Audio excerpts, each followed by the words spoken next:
Thank you again for being here today. In this episode, we will discuss reading. Teaching reading is very simple to a beginner. The hardest problem you will have is the multi-sounds that are in the English language. Let's just start at the beginning. The first thing you should teach beginners is the alphabet and the sounds associated with each letter. Smaller children should learn the alphabet, have coloring books to draw and see the letters. You can give them draft paper so they can write the letters. Once they have understood the letters, it's time to get personal with them. Children like to read about themselves. So the easiest word to teach them is their names. If you teach them their names and then one day write all the students' names on the board. Point at the names one by one and ask if the students can read the names. If a student can't read someone else's, they should be able to read their own. Once they have done this, then you can now teach them easy words. Start with a common sound. Let the students see it and practice it. Then add letters to it. An example would go like this: on, at, in. Let the students practice these words. Let them say it out loud. Point at the words in random order and then let them scream out the word.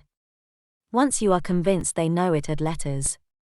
Bon, bat, bin, don, fat, din, non, hat, pin, pon, mat, sin, sat, tin, tat, win, vat.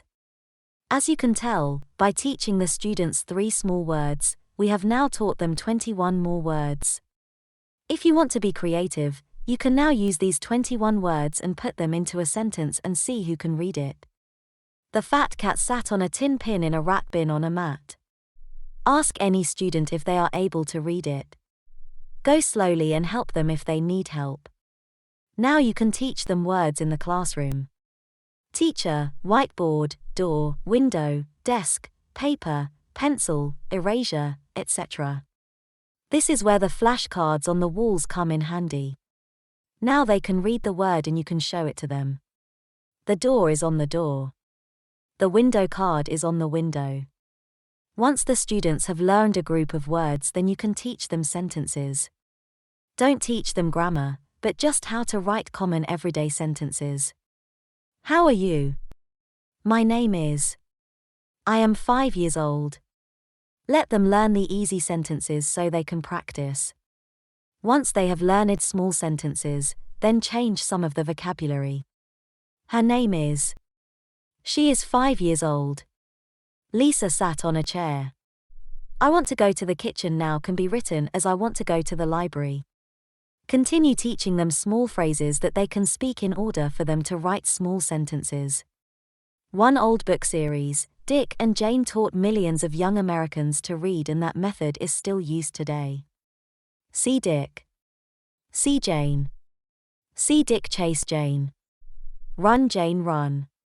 Make the sentences as easy as possible for the children to read and understand. Older students can prove to be more difficult to teach, and this is where the silent way, phonemic alphabet can come in handy along with their native language. I stated before you shouldn't use the native language in a classroom. This is one time it can come in handy. Let's look at the 3 ways of teaching reading. Let's take a made-up word. Supercalifragilisticexpialidocious.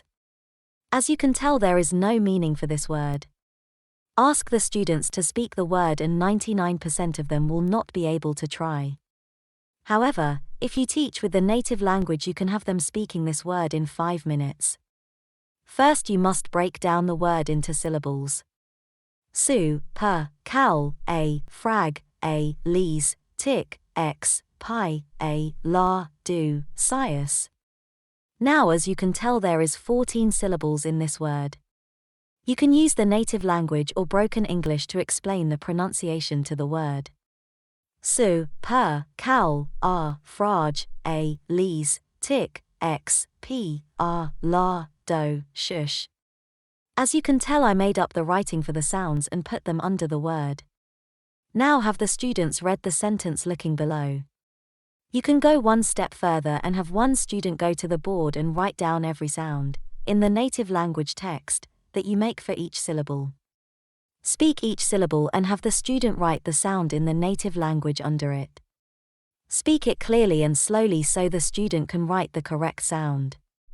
When you are finished, then have the student speak the sentence or the word.